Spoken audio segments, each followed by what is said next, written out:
Hello students, अपने कर रहे थे एक्सरसाइज 13.1। इसमें अपने घन और घनाभ के फॉर्मूलाज किए थे लास्ट वीडियो लेक्चर में। तो अब अपने इसके क्वेश्चन स्टार्ट करते हैं। क्वेश्चन नंबर फर्स्ट से स्टार्ट करते हैं। बड़े ध्यान से देखिए क्वेश्चन नंबर फर्स्ट क्या है इसका। 1.5 मीटर लंबा, 1.25 मीटर चौड़ा और 65 सेमी गहरा प्लास्टिक का एक डिब्बा बनाया जाता है। इसे ऊपर से खुला रखना है। प्लास्टिक शीट की मोटाई को नगण्य मानते हुए निर्धारित कीजिए। डिब्बा बनाने के लिए आवश्यक प्लास्टिक शीट का क्षेत्रफल। इस शीट का मूल्य, यदि 1 वर्ग मीटर शीट का मूल्य 20 रुपये है। तो देखिए सबसे पहले तो अपने को डिब्बे की लंबाई दी हुई है। देखिए डिब्बे की लंबाई अपने लिखेंगे, डिब्बे की लंबाई। फिर अपने को दी है डिब्बे की चौड़ाई और फिर डिब्बे की गहराई। देखिए डिब्बे की लंबाई अपने को दी हुई है 1.5 मीटर, डिब्बे की चौड़ाई 1.25 मीटर और डिब्बे की गहराई 65 सेंटीमीटर, 65 सेंटीमीटर। तो 65 सेंटीमीटर को अपने किस में बदल लेंगे? मीटर में बदल लेंगे। सेंटीमीटर को मीटर में बदलने के लिए किससे भाग देंगे? 100 से। तो 100 से जैसे भाग देंगे तो ऊपर 2 संख्याओं के पहले क्या लग जाएगा? पॉइंट, क्योंकि बटा में 2 जीरो हैं। तो ये 0.65 मीटर गहराई। अब लंबाई को अपने L से लिखेंगे, चौड़ाई को B से और गहराई को H से। ठीक है। तो अब देखिए अपने को क्या ज्ञात करने को बोल रहा है, या अपने ये भी कह सकते हैं जो ये डिब्बे की गहराई है वो एक प्रकार से इसकी क्या है? ऊंचाई। ऊपर से नीचे चलें तो गहराई हो गई, और अगर नीचे से ऊपर चलते हैं तो क्या हो गई? ऊंचाई। तो इस गहराई को अपने क्या कह सकते हैं? ऊंचाई भी कह सकते हैं, डिब्बे की ऊंचाई। तो अब देखिए अब अपने को इसमें क्या निकालना है? डिब्बे में लगी प्लास्टिक का क्षेत्रफल अपने को निकालना है। यानी अपने को क्या निकालना है? प्लास्टिक शीट का क्षेत्रफल निकालना है। डिब्बे में लगी प्लास्टिक शीट का क्या निकालना है? क्षेत्रफल ज्ञात करना है। तो देखिए क्या लिखा है इसने? डिब्बा ऊपर से खुला है। डिब्बा ऊपर से खुला है, यानी अगर इस प्रकार का डिब्बा है अपने पास,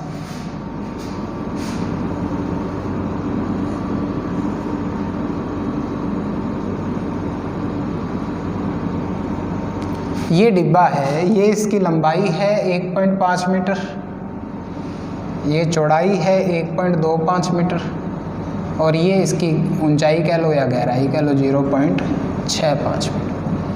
अभी क्या कह रहा है कि ऊपर से इसको खुला रखना है, यानी ऊपर प्लास्टिक की शीट नहीं लगानी। ऊपर नहीं लगानी तो कितने हिस्सों पे इसके प्लास्टिक की शीट निकलेगी लगेगी? कितने हिस्से थे इसके? टोटल 6 फलक होते हैं इसके। तो ऊपर वाले को माइनस कर देंगे तो कितने हिस्से रह गए? 5 हिस्सों पे अपने को प्लास्टिक की शीट निकालनी। तो डिब्बे में लगी प्लास्टिक शीट का क्षेत्रफल, तो कैसे निकालें डिब्बे में लगी प्लास्टिक शीट का क्षेत्रफल? तो बड़े ध्यान से देखिए, डिब्बे में लगी प्लास्टिक शीट का क्षेत्रफल ये क्या है अपने पास? पूरा डिब्बा। इसमें से देखिए 1 2 3 और एक इसके बैक साइड 4। तो इसमें आ जाएगा डिब्बे की 4 दीवारों का क्षेत्रफल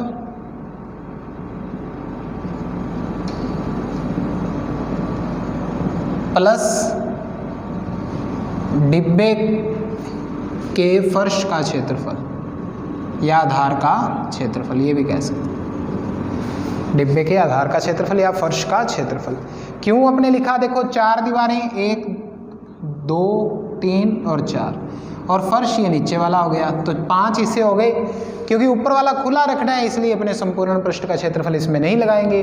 तो डिब्बे की 4 दीवारों का क्षेत्रफल, डिब्बा एक घनाभाकार है तो 4 दीवारों का क्षेत्रफल का सूत्र मैंने आपको लिखवाया हुआ है 2 × L + B × H। अब डिब्बे के फर्श का क्षेत्रफल क्या होगा? क्योंकि ये डिब्बा देखने से कैसा लग रहा है? आयताकार, प्रत्येक इसका पृष्ठ कैसा होता है, आयताकार होता है। तो आयत का क्षेत्रफल अपने जानते हैं क्या होता है, लंबाई गुणा चौड़ाई, प्लस में लंबाई गुणा। अब इनके मान रख देंगे, L का मान 1.5, B का मान 1.25 और H का मान 0.65। L का मान 1.5, B का मान 1.25। अब इनको जोड़ लेंगे 2 गुणा में, ये 5 वैसे का वैसे, 5 और 2 7, 1 और 1 2, गुणा में 0.65 प्लस इनका मल्टीप्लाई कर लेंगे अपने, इनका मल्टीप्लाई अपने कर लेते हैं। 1.5 का 1.25 से मल्टीप्लाई करना है, 5 5 25, हासिल 2, 5 दूनी 10 और 2 12, हासिल 1, 5 एकम 5 और 1 6। 1 से मल्टीप्लाई करेंगे तो वही आ जाएगा 5, 5 और 2 7, 6 और 2 8, 1। कितनी संख्याओं के पहले पॉइंट, 3 संख्याओं के पहले पॉइंट। इसमें तो आ गया 1.875। पहले इसको 2 से गुणा कर लेते हैं, 2 5 10, हासिल 1, 2 7 14 और 1 15, हासिल 1, 2 4 और 1 5, 5.50 गुणा में 0.65।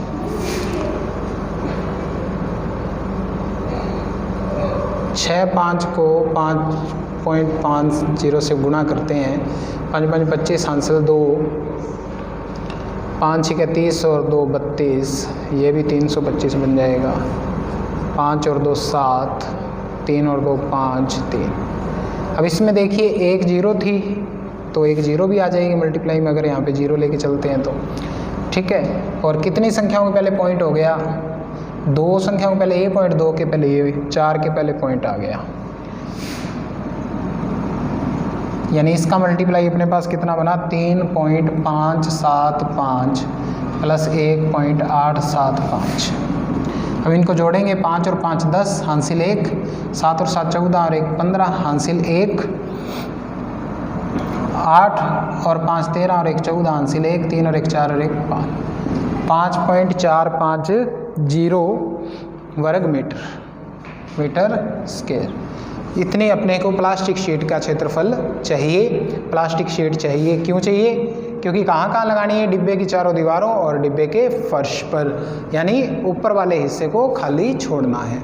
ये तो आ गया अपने पास, इसका फर्स्ट पार्ट अपने इसका ज्ञात कर दिया। अब वो कह रहे हैं प्लास्टिक शीट का मूल्य भी निकालो। इस शीट का क्या ज्ञात करना है अपने को, मूल्य भी ज्ञात करना है। तो इस शीट का अगर अपने मूल्य निकालते हैं तो बड़े ध्यान से देखिए उसने क्या दिया है, प्रति वर्ग मीटर का खर्च कितना दिया हुआ है अपने को। इसका सेकंड पार्ट अपने करते हैं। अपने को क्या दिया है उसने, प्रति वर्ग मीटर शीट का मूल्य 20 रुपये है, यानी 1 वर्ग मीटर शीट का मूल्य कितना है, 20 रुपये है।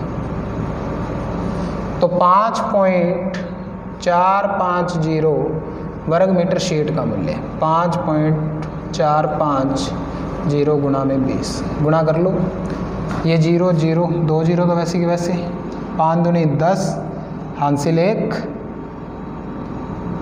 2 चौके 8 और 1 9, ये 2 5 10। कितनी संख्याओं के पहले पॉइंट, 3 संख्याओं के पहले पॉइंट, ठीक है। तो कितने रुपए बच जाएंगे, 109 रुपये अपने पास क्या आ जाएगा इसका आंसर। यानी प्लास्टिक शीट का कितना मूल्य हुआ, 109 रुपये। तो इस प्रकार से अपने को ये क्वेश्चन कंप्लीट करना है। तो बड़े ध्यान से आप करेंगे। लंबाई चौड़ाई ऊंचाई आपको गिवन है, डिब्बा ऊपर से क्या रखना है, खुला रखना है। तो कहाँ कहाँ, 4 दीवारों पर और एक फर्श का क्षेत्रफल अपने निकाल लिया, ठीक है। और 20 रुपये प्रति मीटर की दर से इसका मूल्य भी निकाल लिया शीट का। ओके स्टूडेंट्स, अब इसी प्रकार का अपने एक क्वेश्चन और सेकंड नंबर क्वेश्चन देखते हैं। बड़े ध्यान से देखिए सेकंड क्वेश्चन। देखिए सेकंड क्वेश्चन में क्या है,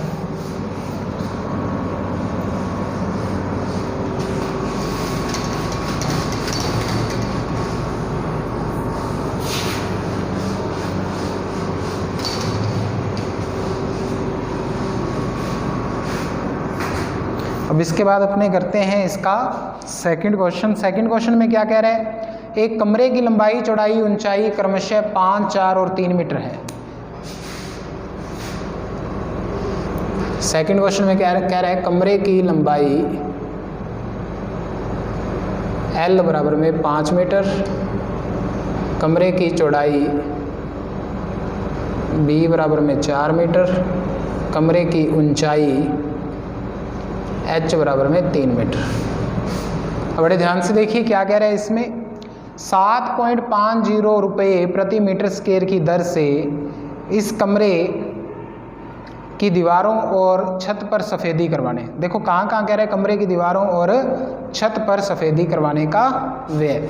तो अपने निकालते हैं, जहाँ जहाँ इसने रंग करना है वहाँ वहाँ। तो पहले अपने निकालते हैं कमरे की चारों दीवारों का क्षेत्रफल। चारों दीवारों पर करना है पहले, चारों दीवारों का क्षेत्रफल 2 × L + B × H। L का मान कितना 5, B का मान 4 और H का मान 3। 5 और 4 9 गुणा में 3, 9 दूनी 18, 18 दूना 36, 18 54 मीटर स्क्वायर। 54 मीटर स्क्वायर किसका क्षेत्रफल आ गया, चारों दीवारों का। अब उसके बाद किस पे रंग करवाना है, इसने कहा है छत पर, तो छत का क्षेत्रफल। तो छत कैसी होगी, घनाभाकार कमरा है, लंबाई चौड़ाई ऊंचाई दी है तो घनाभाकार कमरा। छत का क्षेत्रफल का सूत्र आयताकार का लंबाई गुना चौड़ाई। तो लंबाई 5 है और चौड़ाई 4 है, 5 चौके 20 मीटर स्क्वायर। क्षेत्रफल में इकाई स्क्वायर में आती है मीटर स्क्वायर, ठीक है। तो अब क्या कह रहा है ये, इन पे रंग करवाना है। तो सफ़ेदी, जहाँ पे अपने को सफ़ेदी करवानी है, सफ़ेदी करने वाले स्थान का क्षेत्रफल। तो 54, ये चारों दीवारों का 54 और छत पर 20, टोटल कितना आ गया क्षेत्रफल, 5 और 2 7 74 मीटर स्क्वायर, 74 मीटर स्क्वायर। कुल इतने स्थान पे उसने क्षेत्रफल पर सफ़ेदी करनी है। अब क्या वो क्या कह रहा है, सफ़ेदी करने का व्यय 7.50 प्रति मीटर स्क्वायर है। तो 1 मीटर स्क्वायर पर सफ़ेदी करने का व्यय कितना है, 7.50 रुपये। 1 मीटर स्क्वायर पर सफ़ेदी करने का व्यय कितना है, 7.50 रुपये। कितना है, 7.50 रुपये। अब वो कितने पे कह रहे हैं, 74 मीटर स्क्वायर पर। तो 74 मीटर स्क्वायर पर सफ़ेदी करने का व्यय, 74 को किससे मल्टीप्लाई कर देंगे, 7.50 से। जैसे ही मल्टीप्लाई करते हैं तो मल्टीप्लाई यहाँ पे ले लेंगे आप, 4 0 0, 4 5 20, हासिल 2, 4 7 28 और 2 30, 7 0 0, 7 5 35, हासिल 3, 7 7 49 और 3 52, 3 और 2 5, ये 5। कितनी संख्याओं के पहले, पॉइंट 2 के पहले। तो 555.00, पॉइंट के बाद 00 लगाने की आवश्यकता नहीं है। तो 555 रुपये सफ़ेदी करवाने का व्यय अपने पास आ जाएगा। ओके स्टूडेंट्स, तो अपने इस प्रकार से ये क्वेश्चन सॉल्व करने हैं। तो ये 2 क्वेश्चन जो थे वो एक जैसे थे, वो मैंने आपको करवा दिए हैं। आप इनको अच्छे से रिपीट कीजिए और फिर नोटबुक में अपने नोट कीजिए। Thank you.